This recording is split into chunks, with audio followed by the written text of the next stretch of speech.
So we're testing some more Control gameplay, part 3. Hey Mom, it's Bug. I'm playing more Control. It's Sunday morning and I've got nothing better to do, and I thought it might be fun to record one of these during the daylight hours and see if it's a little bit different for me. I just entered the maintenance sector, if you recall, and I was telling you that we're headed towards the janitor's office. Fought some enemies here, cleaned this control point, was talking about how all this looks like arteries and veins. And I thought it'd be fun to play a little bit more, and I wanted to talk about the hero's journey in general. Now, obviously, I don't do any research for this stuff, I just talk out my head.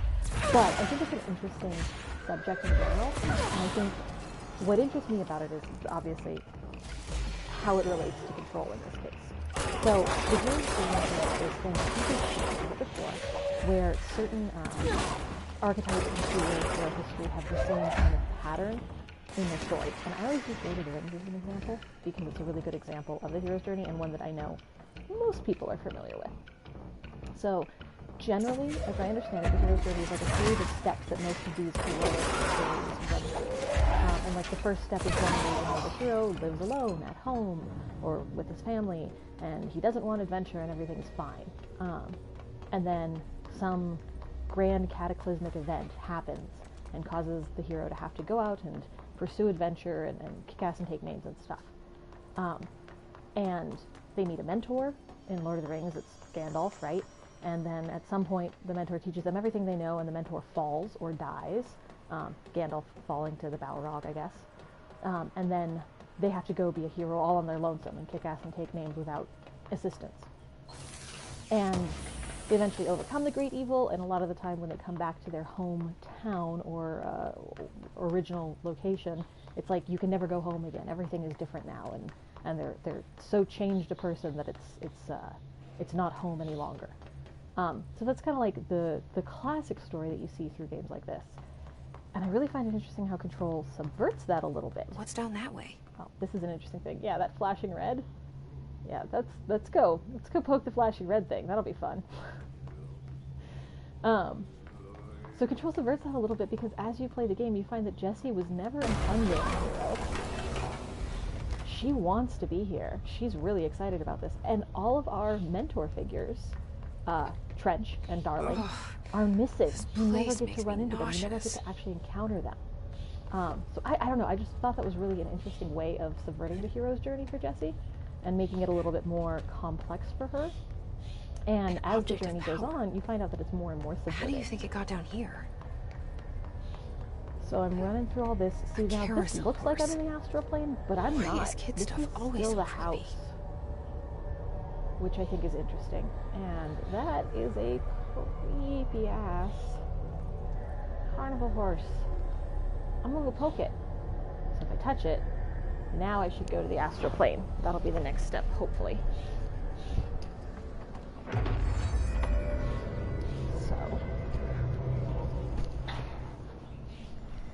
But yeah, so the hero's journey gets kind of subverted in this one, in that Jessie wants to be the hero. She wants to kick ass and take things. See, can I do this? Yeah, don't get squished. I have the tutorials. Oh, no, I got squished. I have the tutorial buttons turned off, so I have to just remember what the buttons do. Yep, nope, still squished. It's not quite getting the timing on this one right. Okay, let's try again. Squish and go. There we go. How was I doing this?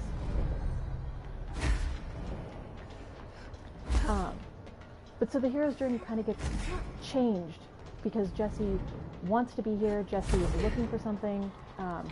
She doesn't fit the normal tropes. There's not the normal loss of understanding of the universe. A lot of the time, one of the tropes that you run into in the hero's journey is that the hero success / end of level achievement, you have been approved. You and the horse are now bound / friends for life. Thanks. We're friends forever. And there's the creepy ass pyramid. But so Jessie wants to be here. Obviously, I keep saying that like I'm not being distracted by Let's see, they keep up with me now. And we never actually end up getting a meaningful interaction with what would be considered the mentor figures in this game. So normally the mentor figures would be like wise old men, is generally what it is. And it would be Director Trench and Casper Darling. And we never run into them. We never get to actually interact with them in this game in a meaningful way, other than Casper's video presentation and Trench talking to you from the grade. And then further, there's no like point of no return or loss of personal power that there normally is, like surrendering yourself unto the goddess or some bullshit like that we normally see. Nothing like that ever happens in this game. So it's kind of interesting that it's not like it doesn't follow the hero's journey. It follows it okay, but it subverts it in little ways so that the end result is different. And Jessie feels like she's been left on her own to figure this stuff out much more than I normally see in hero's journeys. Normally it's like, you know, the mentor teaches you everything you need to know. Trench and Darling don't teach her much. Trench is the reason she gets a gun, and Darling doesn't really teach her anything except for data that she doesn't need about the house. She ends up not using half of it because it's like, oh, it's good to know that the oldest house is invisible to the common man. I don't care. Doesn't change the fact that I have to go kill Hiss. So this is Ati's office, and here we have him facing us as opposed to the portrait where he was not, which I thought was kind of a turnaround, almost like now he's paying attention to us. And there he is. There's a lot of that, like, how is the poster made kind of questions. It's place for congratulations. Yippee, saatana. It happened in the last drop. I truly need an assistant. Funny thing is, I've been a janitor. I'm more at home in that role than as the director. Only Ati here seems to see that. Yeah, hi, Ati. Look, we need to get the lockdown lifted, otherwise I can't get to the other sectors. Can you help me get to the override? Yes, easy peasy. It's just around the corner. But first, we need to get you working. Very small, couple of hours job. Something tells me it's gonna be more than that. You think there's a dog buried in this? I can tell you are not yesterday's Krause's son. That's why you'll make a great assistant. Very well. I'll hit the facts on the table. So this house has a vermin Finnish, problem. and all of his turns of phrase one. are They've Finnish ones, already which is why messed they're kind up of the weird cooling and wonderful. pumps. And the power generators of a power plant, perkele. And the pensioner inside is starting to feel the band around his head tighten. The situation needs to be fixed before the plant blows up. And we all disappear like a fart in Sahara. Trying my best to keep up with this. Fix the coolant pumps and the power generators, otherwise the power plant will blow. But don't you worry. I've left you clear instructions. You'll catch the end of the thread before I go to my vacation. The work's on the task board here. You can do later, when you have time. Vacation? Right. Yes, no one's gonna cancel my holiday or seat's gonna rattle. But don't worry at all. You'll take care of it, and soon this crisis I'm going on gonna be vacation, I'll last tell you all, but winter's it's snow. fine. Don't worry. You better go now, so you don't have to run with your head as your third leg. The door in the back leads to the plant. The door in the Yeah, back. level 2 path. That's great. Thank you, Ati.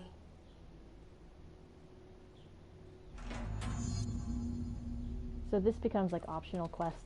I won't pick one up now, but I can pick them up and work on them later. This is just Ati's office. I like it very much. He's got a game of solitaire here, a game of solitaire there, cigarettes. He's an amicable guy. So Ati is the name of a, as I understand it, Finnish god of the sea, which the implication throughout the game kind of becomes that Ati is not human and definitely is a god. And also, as it progresses, you did get the janitor job, pretty much. Like, the job of the director is pretty much cleaning up Okay, so Ati's what happens messes. again if that thing blows up?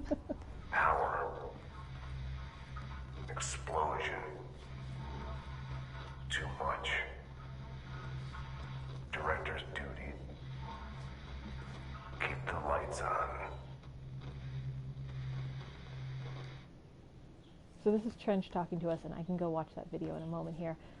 This is our first view of the NSC power plant, and I think it's one of those situations where it's really brilliant that they've basically limited our visibility of it with the architecture. It feels very like oppressive and confining, and you have this little slit window that you can barely see through, and there's the power plant. It's just like really intimidating, and that red glow obviously is just scary as shit.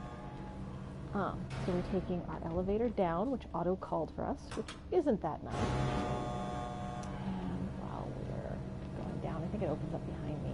All these, half these elevators at least, open on the opposite side that you go in on.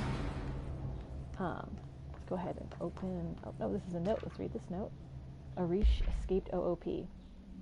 An object of power escaped the Panopticon a couple weeks ago, and they want everybody to keep an eye out for it. If anyone sees a merry-go-round horse zipping around, tell me immediately. Do not try to contain it on your own, and don't bind it to yourself. Simon Arish. We just did that. It's fine. It's probably fine, right? I mean, Arish probably doesn't know anything. Here's our file on the merry-go-round horse. So that gave me a dash ability, basically. I kind of breezed past that, but fiberglass horse on a merry-go-round seat, pole still connected. Object moves short distances at high speeds and can be quite dangerous when blank in its path. Bound by blank, discovered in an abandoned amusement park. Local blank reported the rides would move on their own. 3 locals found dead at the scene. So it's theoretically dangerous. And let's hear this hotline message from Trench about Northmore. So this is interesting. This gives us more insight into both Trench and the director before him, which I think is fascinating. Northmore was director before me. I never wanted his job. I never wanted power. I purposefully avoided it, didn't trust it, didn't want to rely on it. Northmore was all about power. A man like an explosion, hungry for authority, for order, for more, until it was too much. I had to find a solution in the end, contain the situation. Northmore never liked me, but he went along with it, to his credit. He didn't really have a choice. I suppose at the end of the day, a director's most basic duty is to keep the lights on. That's Here's funnier to than you, it sounds. Northmore. There were no prime candidates waiting in the wings, but I was there.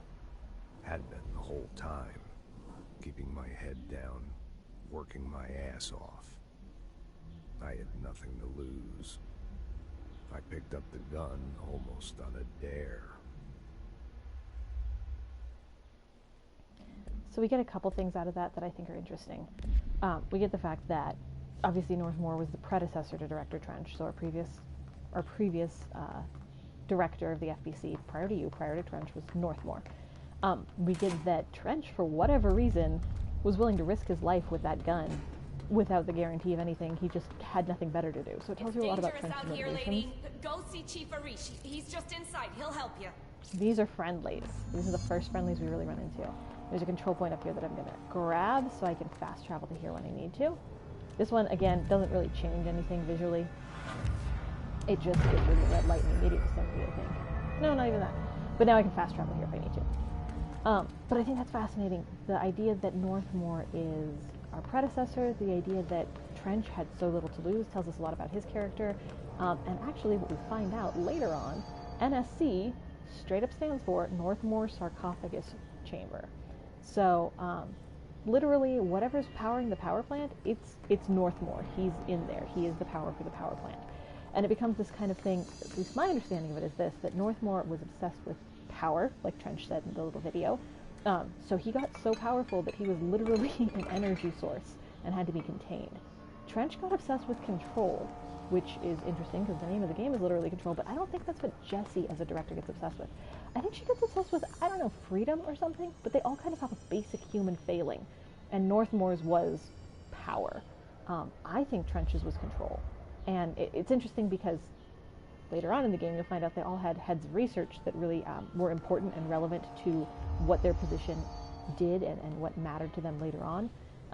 And while Trench was obsessed with control, Darling, his head of research, was obsessed with just finding out more. Hey! And so they kind of Chief sabotage Arish, each other. FBC security.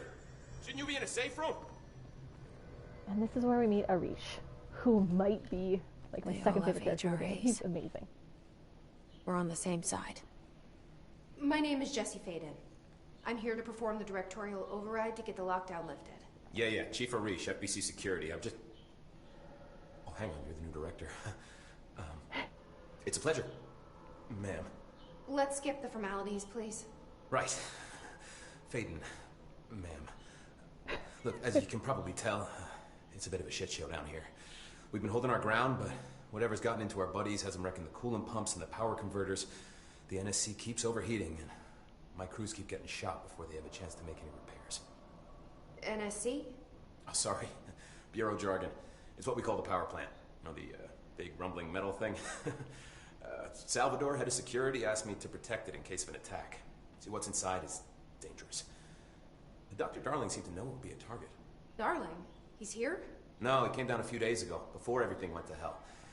He was out of it. Smelled like a bar mat. He was ranting about vulnerabilities and how he only had one large-scale HRA, but that he needed it somewhere else. Still, at least he gave us these personal HRAs before he left. Hey, did I mention that he was tearing his clothes off? Crazy dude. Darling knew the hiss was coming. Listen, I love playing 20 questions as much as the next guy, but we have got to get the water and electrical systems repaired before this baby blows. I'll have my guys unlock the doors out of here for you. I'll take care of it. You stay and keep the hiss away from the plant if you can. The hiss? That's what we're calling him? Oh, that's catchy. Oh, listen, the radios aren't working, so if you find my boss Salvador out there, could you please ask him what the plan is? I'm sure he will have one by now. I'll keep an eye out for him. He sure has a lot of faith in his boss. So we heard that Try there to stay were alive. 4 department heads, right? There was Marshall, who was in head of operations, and we knew she was, oh, they're T-posing to assert dominance. Well, that What's your read on it? definitely means my game's a little glitchy. So that is the pose that they load character models into before they actually have any movement programmed in them. And the fact that they're just standing around modeled like that probably means my game's bugging out a little bit. But, I'm just gonna hope that it doesn't affect anything. These guys should be walking around doing stuff, and they're just not. That's nice. At least Arish looks normal. So we knew there was 4 department heads. There was Marshall, there was Darling, there was Tomasi, and Salvador, who's head of security. So Arish, the guy we just talked to, works directly for Salvador, one of the heads of security. So this one's an interesting letter. This actually tells us more about Ati the janitor. It's from Salvador, Arish's boss, to Arish, basically explaining Ati. So it says, Simon, I got your message. If someone's asking about Ati, tell him you'll handle it and leave it at that. Under no circumstances should any personnel interfere in his day-to-day routine. I told you everything I know about him so you could better deal with his odd habits, but he's very much a classified matter. I saw your report about the quarry worker who wandered into the Foundation. Detaining him was the right move. We'll figure out what he saw before we decide on the next steps. In case you hadn't noticed, something's up between Trench and Darling. I know this isn't your strong suit, but please stay out of it. So, it's kind of interesting. If you talk to Simon, you can ask about Ati. Simon Arish. If you talk to him about Ati, he says, "Oh, he's my favorite coffee break buddy." Yeah, we just kind of leave him alone. And it's implied later on that Ati is actually I have some points. Ati is actually a god, like I said. He's not actually an employee of the Bureau. He's just masquerading as an employee of the Bureau, which is interesting. But it's also why nobody messes with him. Because they're just like, you know what, it's probably best to just leave him alone. So, I'm unlocking some ability points here, just to give myself more power. I'm going to up my energy, and my melee damage, and I got a little bit more health. And unlocking those gave me the ability to put an extra modifier into my weapon. So now I can modify what my weapon does. And let's see, I can make it have ammo refund, damage boost, ammo refund on hit. I'll go with damage boost. Oh, and I also have a secondary weapon. I have that shatter, so I can assign that and have that do something special. Let's say reduced recoil. Super. So now, when I shoot the shatter, it looks like this. You can kind of see that T-shape to the gun. And it fires off a bunch of shells at once. It looks like it's got 6 shots total. And I can switch to the handgun mode. And it looks like that. And then I've got spell shot thing. So I can fluctuate between the two pretty easily now. You could always have 2 weapon forms at any given time. And it does become pretty useful, though. I end up just using the handgun for most things, honestly. Oh, let's shoot some guys. But so, there was a bunch of data in there. One of the things we learned there was Darling knew that the hits were coming. He was talking about only having 1 large-scale HRA so he wanted to protect the power plant, but knew that he couldn't. So we find out later where he actually used that, which is interesting. You don't get to it at the end of the game, but it's kind of one of those things where it's like, okay, so he knew the shit was going to hit the fan and hard, and he just didn't know what to do about it. He didn't know how to protect everything. Which makes you suspicious of Helen Darling, of course.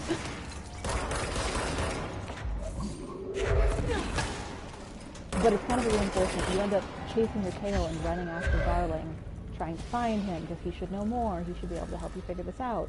And it continues like this for a good chunk of the game before eventually you end up kind of determining, or at least I figured it out pretty early on, that you're never going to run into Darling. You're never going to be able to find him. He's just always going to be this lead just ahead of you. And Trench's data becomes more and more kind of useless. It's interesting, it's fun. You can say, oh yeah, I learned more about the universe and the world that this exists in. But it doesn't actually help you survive day to day necessarily. It doesn't help you do any of the things you need to get done with your stuff. Which is kind of interesting. So, I thought of Northmore as, I thought of Trench as kind of the Gandalf character for this game. That he was going to teach me everything I knew even though he was dead, but it turns out that he's not even that. He's just kind of a repository of useless facts. Replace the parts. So Ati's giving us a hint about this particular room. I'm going to cleanse this control set so I have the fast travel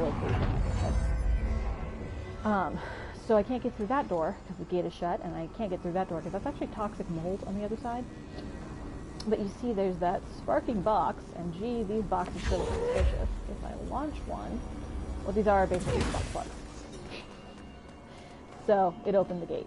And that becomes kind of one of the mechanics in progressing the game. You need to fix it before the old twig patch inside the plant has a shit fit. So Ati was saying you need to fix it before Northmore loses its shit, basically. Which is another reminder that Northmore is a person.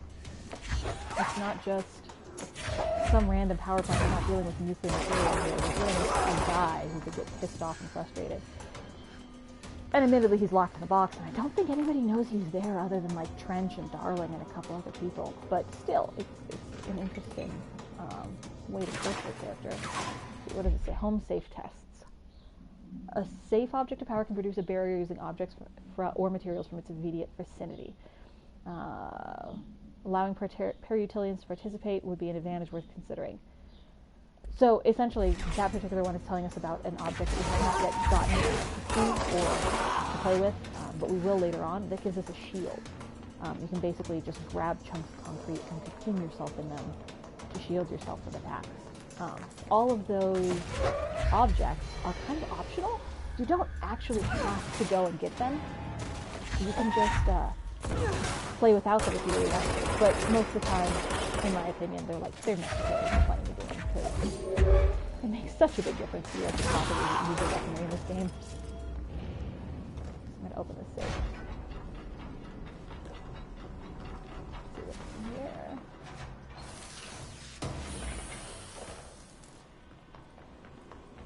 There we go, just some modifications. Well, that's still locked. Oh, I guess that's probably energy generator. Yeah, see? That thing needs spark plugs. I can do that. Spark plug. Skibbity-wop. There we go. That opened it right up. Okay. I swear I saw an enemy.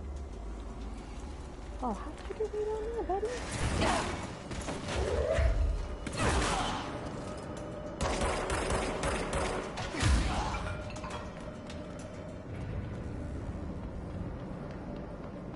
So, but I think it's an interesting idea because if Northmore is what causes the energy and nobody knows about it, well, there's kind of this implication that the Bureau is not that great a place to work because instead of taking a freaking retirement, one of the directors got lost in space forever, and the other one committed suicide. So, like, gives you that feeling of the Bureau not being a really great, comfortable workplace. But also, it kind of makes you wonder how many other little secrets like that are being kept, and how many of these things are known by the common workers. Now let's Because I don't think pumps Simon and water knows flow. that the Northmore and sarcophagus container is actually a sarcophagus. I don't think anybody knows that except for, like I said, just a few people. But it makes me wonder, so if the hiss came in and everybody not wearing an HRA was infected, right? And Darling had a large-scale HRA that he put somewhere not here, not in the power plant, then it means that he thought they might need the HRA here, which I'm imagining would be to protect Northmore, which makes me think that Northmore is at least sentient enough to be infected by the hiss. Which, I don't know, that's an interesting thought to me, because it means he's still a person in there. So this is called Upcoming Game Reminder. It's a poker game. So it's just, next game is Wednesday at 8, usual spot. Hazard owes me 20. Arish is still on a fucking winning streak. Someone please figure out how he's cheating. Thompson's suspended because of the shady dealing incident. Guy, I owe you $60. I bought beers last time, so it's Hepsnall's turn. This one's not really useful, right? Like, some of these are just little flavor texts. But I like that Arish is so good at poker that everyone's just like, he has to be cheating. He must be cheating. I don't know how he's doing it, but he must be doing it. Because it just tells you more about Arish as a person. And he comes off as kind of, yeah, worryingly competent, doesn't he? So I can't remember if I was supposed to go up or down in this elevator, so I just went up. Let's see what's up. I think it might be a locked door, actually. I think this is kind of a, barrier. So that, I don't know if you can see that, that's a level 5 door. So I can't go that direction. Basically, this will become a shortcut later, but for right now, I'm stuck going down to the power plant.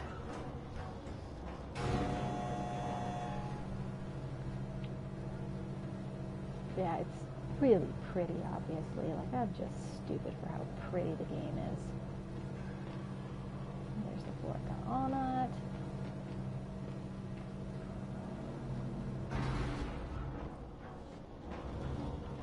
And there's my exit. Super, okay. So now I'm back. Yeah, I'm back where I came into this building. That's the power plant, and Arish and everybody are over here somewhere. Got it.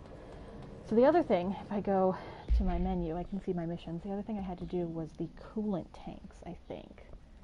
Coolant pumps. And apparently a training course. Oh yeah, because I found the thing about the safe. I can go investigate that and try to get that object. But we know we need to go to the coolant pipes. I'm going to do that first. So let's track that. And it's going to tell me where to go, right? And then if I go to my map, and there is a map, it'll tell me where on the map I need to be. So this will take me to central maintenance. The map's not loading, which is what you're seeing. I mean, the blacked out sections are areas I haven't been to yet, but there should be, like, details somewhere on that map that just aren't loading. Let's try it again. Come on, you can do it. It's showing highlighted in yellow where I need to go, though, and the little red arrow is me. So even though it's not actually loading the floor plan, I can see that I need to head the direction I'm heading now, which means the other side of the power plant. Like I said, this game's kind of intensive, and sometimes my PS4 is, like, not up for the task. So, coolant pumps that way. Super duper. And this one, I think, ends up with a bunch of lady boys spawning. Then I explodey boys out. Explodey boys! Yeah! I hate these guys. I hate these guys so much.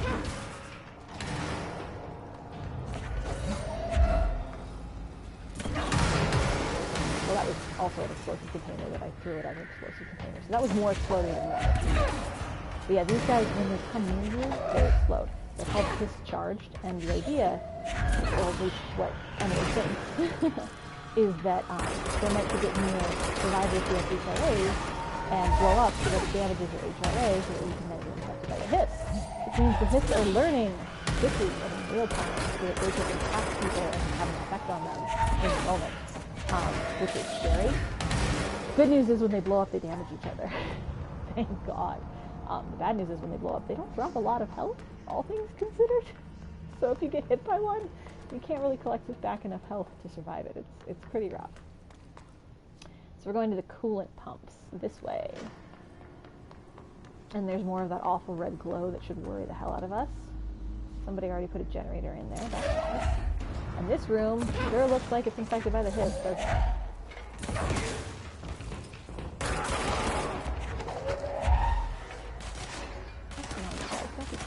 I'm the one being a coward. I'm supposed to hide around the corners. You're supposed to come running at me.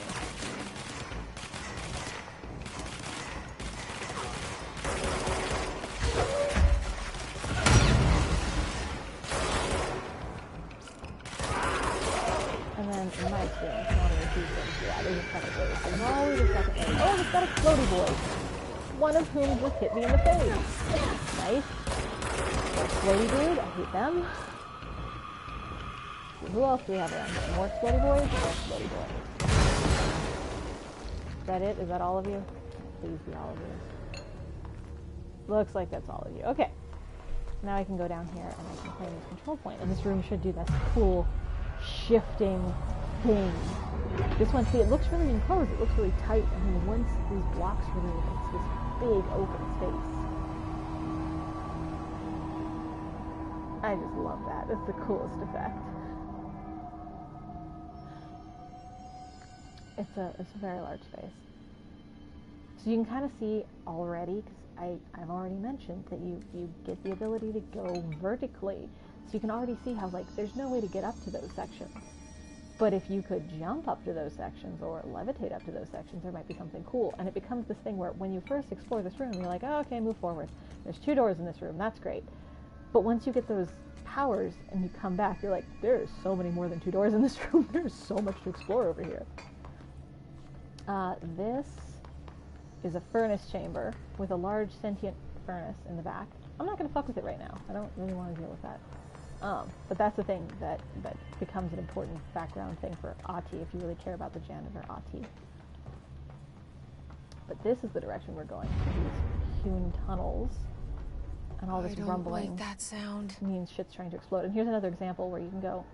See, that looks like I should be able to get to that, but I can't right now. What that tells me is that I can later.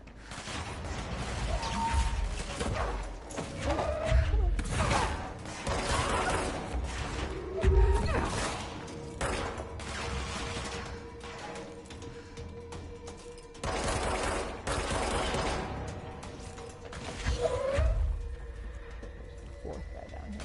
Yep. Oh, he actually screamed. Sorry, buddy. This is the coolant pumps. So, I think it starts off with some enemies already. I don't remember. But I know what happens is I have to replace a bunch of these fuses. And as I replace them, it's going to spawn more and more down. Some of them are explodey boys. I really don't like the explodey boys.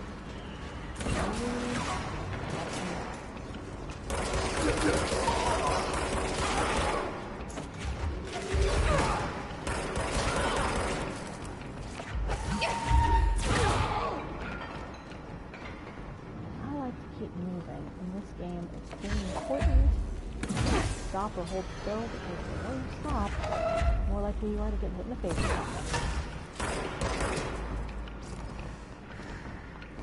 Yeah, these big open rooms are really fun. Oh, there's a file. I'm going to read the file rather than pay attention to getting shot at. File, clog complaint. That gross blockage down in the water systems is back. What the fuck is it and where does it keep coming from? And why the hell does Ahti keep yelling nonsense at it? He acts like it can understand him. Of course, he acts like we can understand him too. Guess that's just his brand of crazy. I'm going to try out a new drain cleaner. Extreme strength. So, the clog is actually a sentient thing that Ahti is constantly fighting at war with, basically.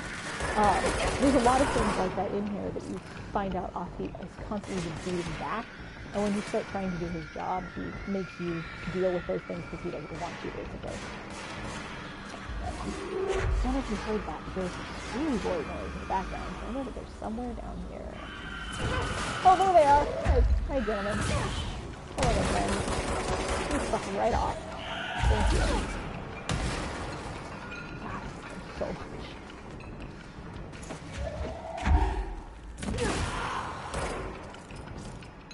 Oh, fell down a stairwell. That's fine.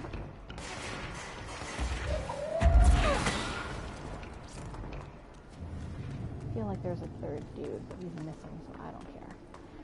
So there's, I think, another generator I need to turn on. I think there's just the 3 of them, and I think this is the 3rd one. And it's covered in sludge. Gross, gross sludge. I try to use the thing. Nothing happened. Shit. What now? And now we get to meet the clog. Enemy, and the it clock so is gross. blocking the pipes. You need to deal with that shit. He is very clever. He's trying to sneak in. We got him caught with his hand in the fist.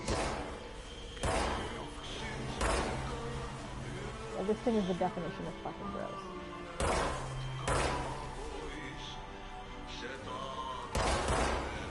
So I shoot off the little The hell is tentacle that? things, and it That's the most recedes disgusting thing I've ever seen. slowly through the pipes.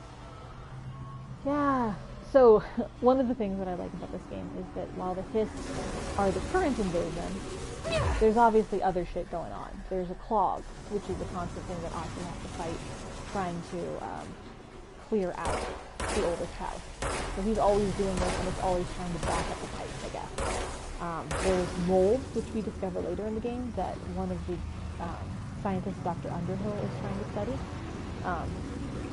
She was brought on by Darling specifically to deal with the mold because it's just so weird and damaging and dangerous. So her whole thing is to study that, and it's like taking over the lower floors of the building completely. So you end up helping her clear out some of the mold and try to deal with that. And it just becomes one of these things where instead of fighting on one front, you're fighting on many fronts, which feels more realistic because there's never just one problem, it's always, you know, 18 things going on at once. And then it's just a game of logistics.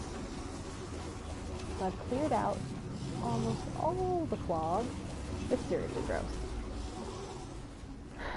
You can almost smell it. Blech. And it recedes, and then I can get out of here by going that direction. But I think there might be like a hidden box or something back here. Yeah. If I go to the map, if it'll load the map, it shows me the pipe works down there at the bottom and with the red square, and I can kind of see where I am. So, let's see, I think I need to go this way to get out, I hope, probably. Yep, there's an exit right there. Just hold together a little longer. So clearing out the clog means that this generator will snap into place. Let's go lift the lockdown. So that means the coolant's fixed and the energy's fixed, and I can go upstairs and lift the lockdown, except that elevator's glowing suspiciously red, isn't it? Like, we can all agree that that's a suspicious color, and oh look, it's coming down to see us all on its own. That's not at all worrying or troublesome, and oh look, there's somebody in it. That's not at all worrying and troublesome. Yeah, there's a semi-boss in it right now, who really sucks, and I might die too. We'll see, it'll be fun. So, like before, I have to get through his shield, the light, you have to do damage to his health. And throwing shit at him gets through his shield very well. So normally I don't shoot him to get through his shield, I just throw shit at him until his shield is down. Oh, he moved fast. Throw shit at him until his shield is down, and then shoot the hell out of him once it is. There we go. I know he's going to try to come up this direction. Whoa! What is this go? Luckily, despite the fact that these walls are transparent, he can't shoot them. The walls he can't, the floor he cannot.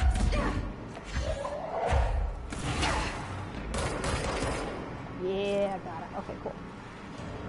So he becomes not even a boss. He becomes like a regular kind of high-level enemy that can just spawn in any section at any time, which gets, as you can imagine, really annoying because the machine gun keeps you pinned down, and if you have explodey boys while you're doing that, it's just like not a good scene. So we're going to take the elevator back up, and if we look at the map, now that the map is finally loading, you can see that it'll take us to the central power plant, which is that big open building. So it's one of those things where the map and the game, by and large, kind of handholds you. There's not just one path, but the most obvious path is generally the one you're going to have to take. But when you get lost, you can always look at the map, and whatever quest you're on will be highlighted in yellow so you can see where you have to go. So I know I have to go to the NCS control room next. So I can follow the signs for the NCS control room now. Oh. So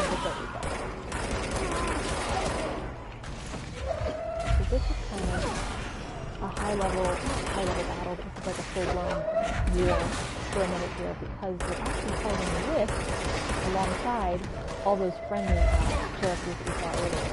All those NPCs that have done are now helping, which is nice. They don't help much, though, I gotta be honest. They're not the most helpful. Oh, that was awesome. Going first. More hits incoming! Like, there's one that highlights how far through. There's one of the guys with us who's nearby. So, later on, like I said, I can grab and throw rockets back at them, but right now I can't do that. I just want to get rid of anything with rockets that does a lot of damage fast. And I want it to be pretty good fast too, because they sneak up on me. There's another junior agent.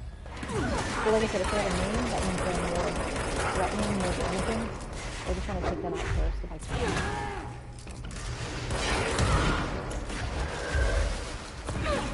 We've got this! I think that might be it. Alright, so all those objects are mods. You're seeing the dodge efficiency I picked up there for a second. You guys good? Oh no, there's still someone in there.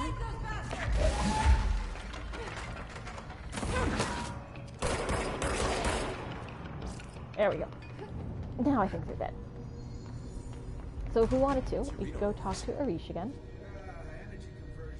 Tell him it's all fixed. When the converters and coolant pumps are working again, we should be able to get this baby back down to a safe temperature. I hope. And I can ask him about stuff. So like, I can ask about Ati. Do you know this Ati guy? Of course. He's my favorite coffee break buddy. Dude has got some crazy stories. He probably knows more than anyone else around here. You can make sense of what he's saying. Any idea where he's from? I'm guessing Sweden. He's from where he's from. Look, there are just some stones that are better left unturned, you know? So I love that. I love that it's such a stupid little thing, but I love that Arish is like dismissive of your question. Like, does it matter? Like, does it actually matter where he's from? Also because, per that note, we know that Salvatore told Arish everything he knows, and I quote, about Ati, so that Arish can deal with people who are bugging him. So as far as I'm concerned, Arish knows that Ati's a god, and is just like, yeah, no, hang out with the god on my coffee break. It's cool. I should Not a be big going. thing. I'm just like, Right. You got a that's lockdown to wonderful. lift. That makes me so happy. Now, these guys are now behaving as normal, thank God. They're moving around. They're not just T-posing. T-posing used to be arms straight out at the side, and that was how the character model looked, so that's how we referred to it as, but now it's a little bit less T-shaped. So I'm just clicking on that to save, so I know what I'm doing, and let's see, I've got to go to the NCS control room. There should be guides to that, so let's look at the map. Coolant pumps, energy converters, sentinel maintenance, control room this way. So this area confused me at first. There's 3 primary exits, so it's saying left or right sometimes really screwed me up. NCS energy converters, we already did that. There's big signs above them. Let's see, what's this last sign say? It says elevator, energy converters, central maintenance. I think NCS control room is next to central maintenance, so I think we want to go this way. But this game does leave you on your own for some of that stuff. It doesn't give you a clear go to the southwest corner kind of path. It can be frustrating.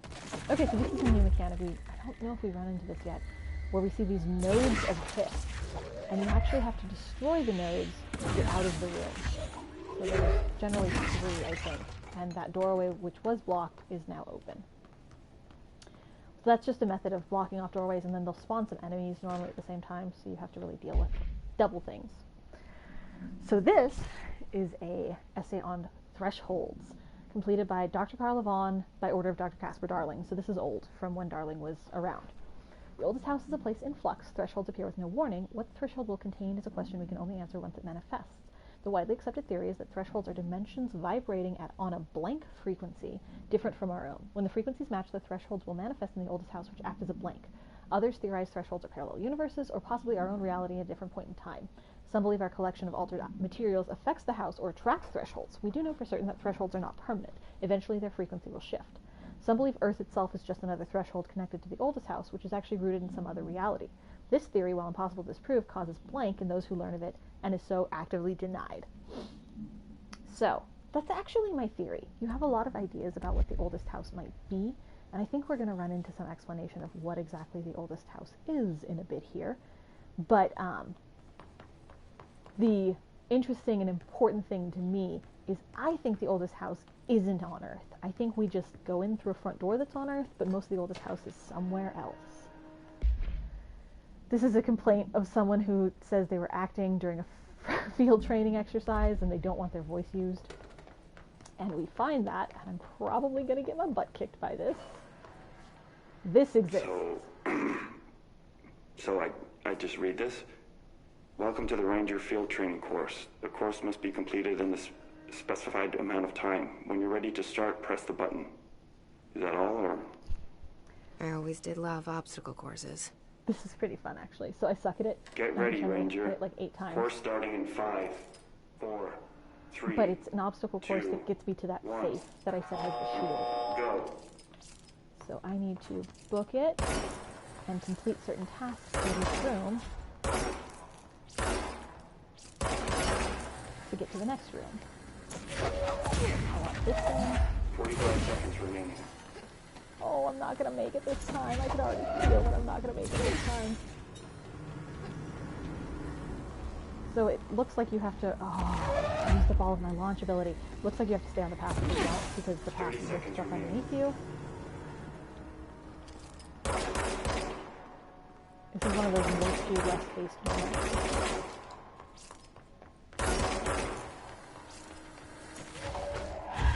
Nope, I want 15 that. seconds remaining. And that.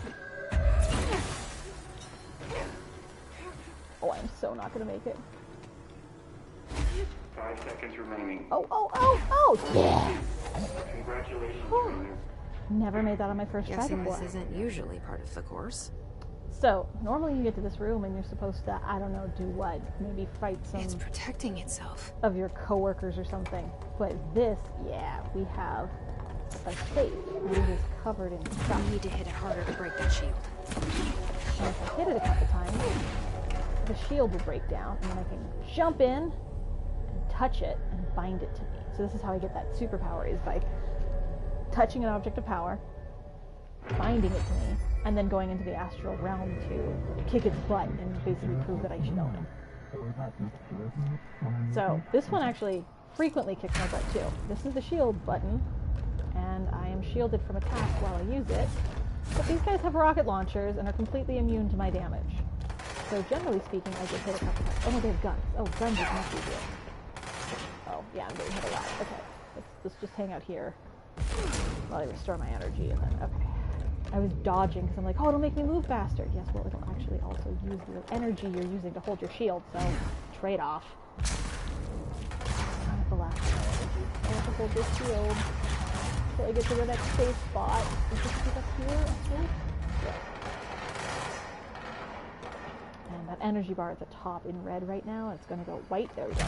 How much energy I have to pull off stuff with me, dodging, and things like that.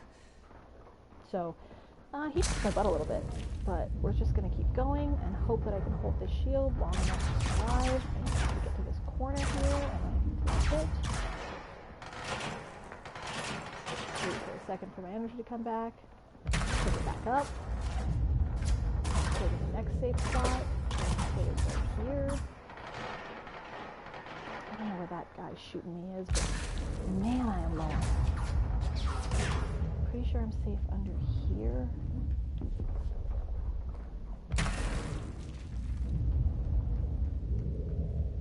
And then I just have to get up this shelf set. And I don't know if you can hold your shield while climbing. I've never really tried it. Try it. No, it drops as soon as you press the climb button. But luckily, I made it through. It almost killed me. It didn't kill me, but it almost killed me. So getting to the end is what's going to enable me to have this shield now. And this sort of sucks because this always happens. It almost kills me. And then they send in a bunch of enemies. And those kill me.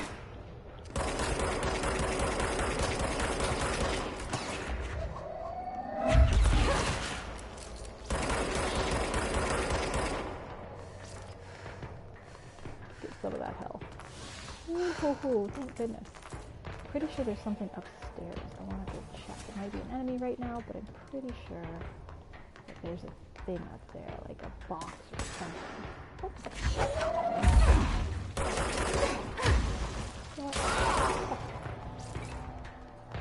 Alright, so what's up here? There's a file, that's right. So, plastic tree procedures. So this is another object that does something weird to people. Item must be contained within a sound per cell. Holiday's memory brand white plastic tree with a green plastic stand. Item repeats words or phrases spoken within a range of blank feet, always in a tone below blank hertz. The verbal mimicry has profoundly distressing effects on the individual it's copying. The item was taken from Blank, a Canadian research station established on Ross Island in Antarctica, where it was used to celebrate the holiday season. In 1979, a solar radiation damaged their radio, severing the base's only means of communication with the world.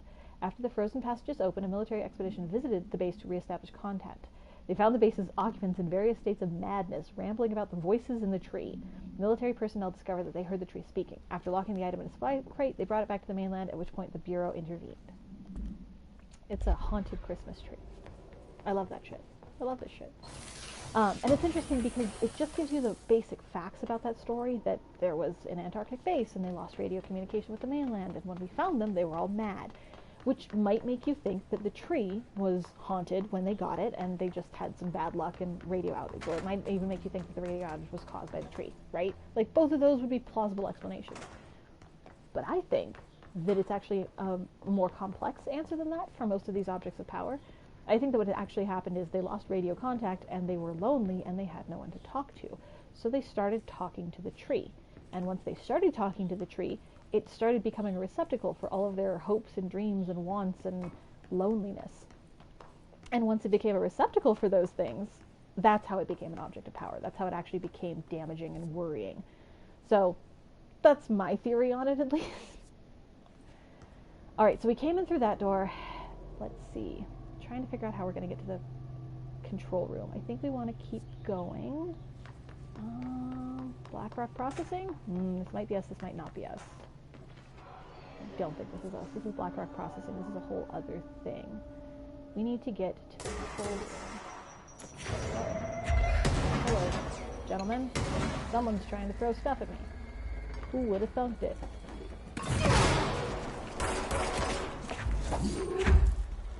I've only played this game twice, to be fair. So sometimes I still go, whoa, grenade boy! Did not see you there, my dude, my friend, my pal. Could you kindly bite me?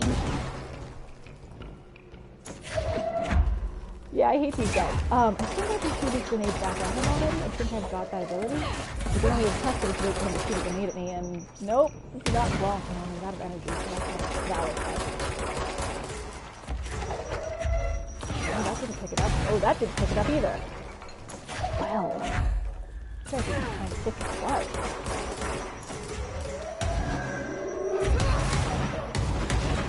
Slow down my frame rate drastically. Alright, well that gives me some health. Oh, god dang, okay. Whoa! Still gonna keep running away from you. You are just too intimidating for me to do close quarter combat with. Ah! Get that health. Okay, well that was fun. That was unexpected. I was not prepared for that. Okay, so I'm pretty sure this is not the right direction. Let's see, Tennyson report warning. So this is another thing about the Tennyson report. I don't know if you ever find the Tennyson report. You just hear people referring to it saying, I don't want to lead a witch hunt. Trench needs to know who wrote the Tennyson report. Someone's going to get crucified. I'm like, that's nice. What the fuck does it say in the Tennyson report, guys?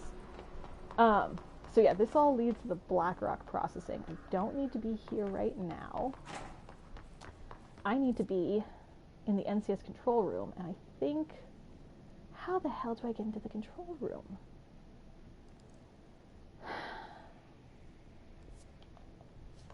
Let's see. So that's the power plant. That's the sector elevator. Field training, which we already went to. Sector elevator. So this is the elevator we originally came down from Central Executive. So let's head back through the power plant. At least I think that was the elevator we came down through. Oh, look, bathrooms. See, I told you. has proper bathrooms. And see, sometimes they do have stuff in there. This one has some materials in it. So that's nice. Alright, continuing onward. Other bathroom. Because we needed to. Apparently there's a gender discrepancy on this floor because only one of the bathrooms is big and the other one's tiny. Let's see. So we want, if I make a, let's try going towards, energy converters are there. We just came out of the elevator, right?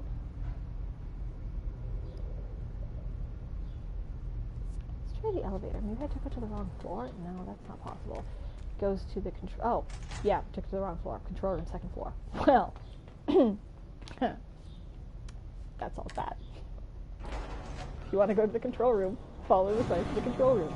Don't be a jackass. They make it look so easy sometimes. Alright. Yep, sure enough, that's where I needed to be. I came in through that door, and I just needed to go through this door, and I'm at the control room. I'm fucking moron. Alright. So this one is another one of those severely affected actual layout of the room change control points, which I love so much. Let's just fight off probably 2 of the enemies, I would bet.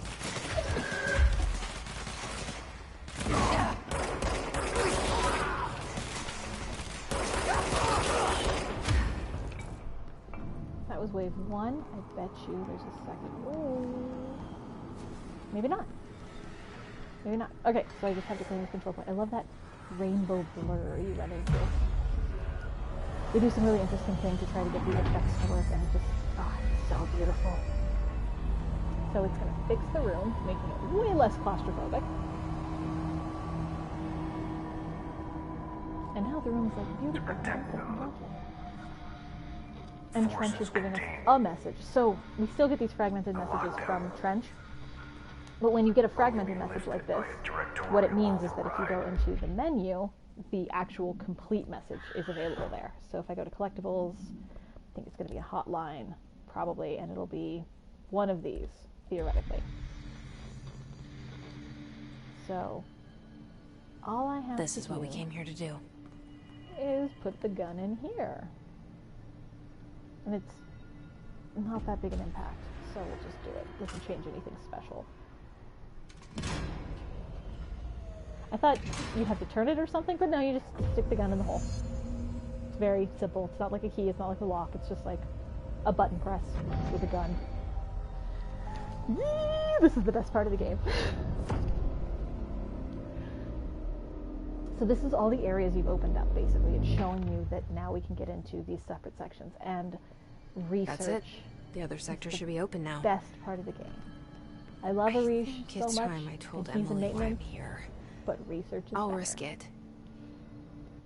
So we've got some abilities, and I've got the option I can add to my shield strength, I can add to my health. I'm just going to add more to my health because I'm a wimp and I get squished easily.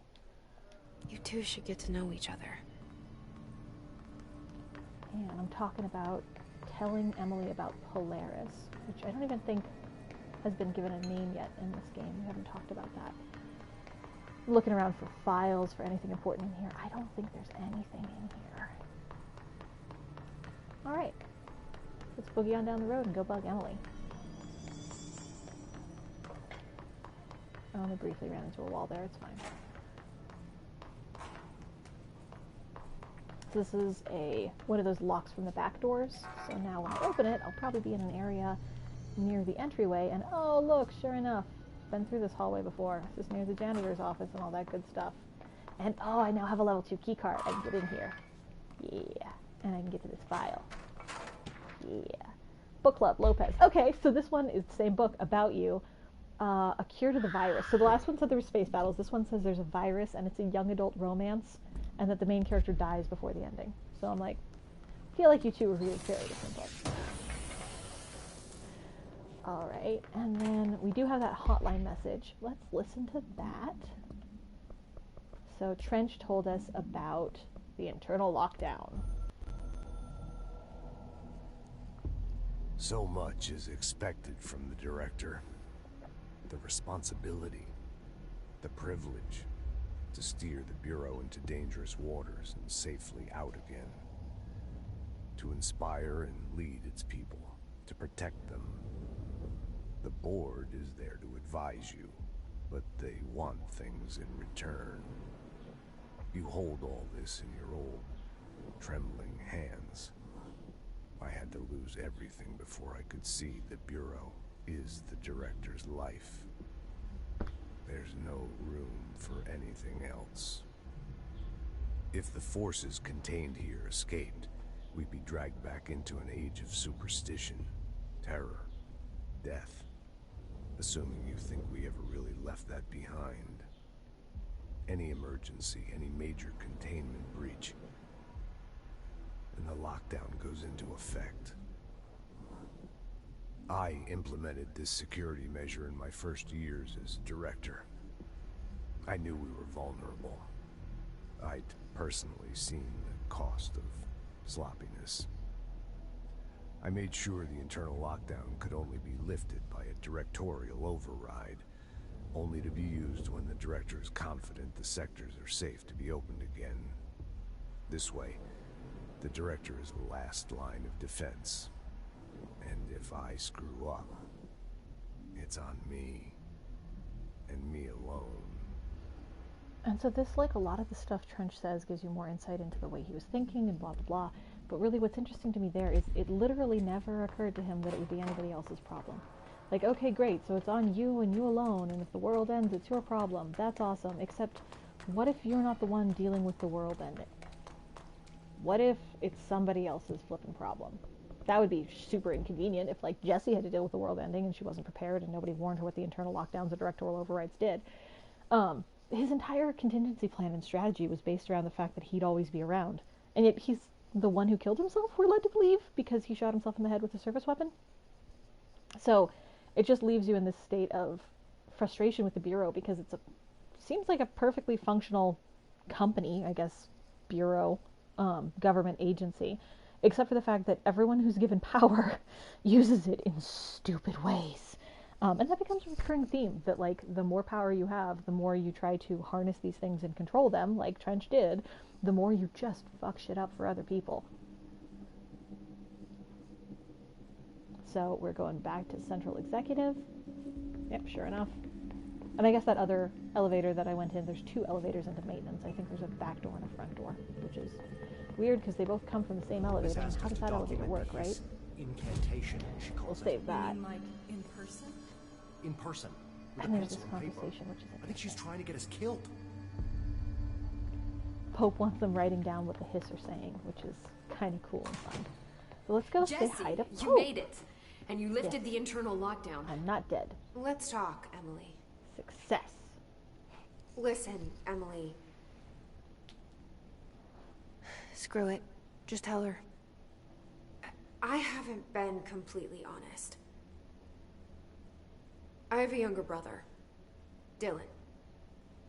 When we were kids, we found an old slide projector in Ordinary's landfill. The slides created doorways to other places. Bad things happened. Came through. That's all she gets. The rest stays locked inside. But we found help. Through one of the doorways, we met something. A being. A being? What kind of being? It's hard to describe, but she helped us. We managed to turn the projector off. The bad things that came through the doorways were gone. After that, your people came. Tried to grab us. I ran away. They got Dylan. I left him behind. Bureau agents took your brother? Yes. You covered it up. No one believed me. I just want to find Dylan. I've been looking for him ever since. What happened to the slide projector? It sounds like another object of power. I thought you took it. The Bureau. Along with Dylan. I've never heard of it. But around here, I assume everything's classified. You know, I looked into the ordinary AWE case files after you mentioned it. Trench and Darling were both involved. A large area of the containment sector was reserved for it. The case hasn't been active for a long time. I have no idea if anything's still there. Can you tell me more about this being you found? Let's hope you two get along. She's been with me ever since Ordinary. In my head. She led me to you. I call her Polaris. As in a guiding star. Did Polaris know about the hiss? If she got you in here in spite of the lockdown, she's very powerful. Which may help explain your test results. So at some your point they did readings tests, are but you never actually got to incredible, see them, Jesse. I guess. Now, cross-referencing them with the database, I found 2 matches in Darling's old classified files. Unfortunately, I can't access them beyond the file codes. So bitter. One was P6, referring to a prime candidate for a potential future bureau director. This was logged years ago. Dylan. Is that Dylan? The other match is on something called Hedron, which must be connected to these Hedron resonance amplifiers somehow. All I know is that Marshall went to the research sector to secure the HRA production after the Hiss first attacked. So, Marshall seems like our best lead on Dylan. I need to go after her. How can I get to the research sector? Use my keycard. The sector elevator will take you there. Level 3, hell yeah. Marshall is the next step. Marshall is awesome. What Emily told me about Ordinary, my powers being connected to things in the Bureau's past. I am so close to something. Do you feel it? Something's coming. We take turns to come for a visit. I helped you. You owe me now. And when time comes, I will come calling.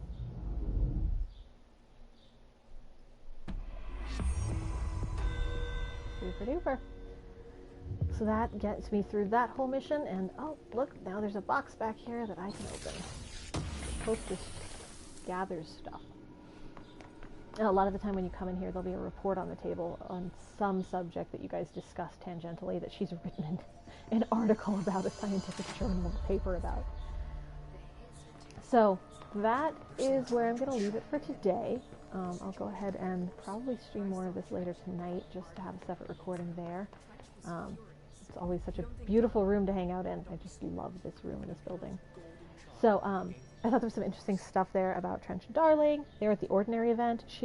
Pope didn't know anything about Ordinary, which becomes really interesting as you get later in the game. The Ordinary event takes up literally just a lot of floor space, a lot of physical space in this building. And yet somehow Pope didn't know about it. So that really gets you kind of worried about what they let Pope know and how classified the information is. And can I jump on top of this? Yeah, I can stand up high. I'm pretty much a pigeon at heart. I just want to be on top of things. So I'll leave it here. I'm going to go ahead and go save. But I hope you enjoyed this and got something out of it. If you're Mom, I love you, Mom. I hope you're having a good day. If you're not Mom, I love you too. I hope you're having a good day as well. Thanks, guys.